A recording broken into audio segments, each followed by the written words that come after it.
আসসালামু আলাইকুম ওয়া রাহমাতুল্লাহি ওয়া বারাকাতুহু। আজকে আমরা জানব ৭ মাস থেকে ১২ মাস বয়স পর্যন্ত শিশুর ক্রমবিকাশ। ৭ মাসের সময় ২ হাতে খেলনা ধরতে পারে এবং কোনো কিছু পড়ে গেলে তা অনুসরণ করে। ৮ মাসের সময় হামাগুড়ি দেয় এবং লুকোচুরি খেলতে পছন্দ করে।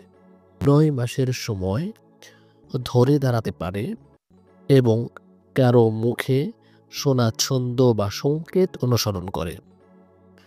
১০ মাসের সময় কাউকে ধরে হাঁটতে পারে এবং একাধিক শব্দ উচ্চারণ করে।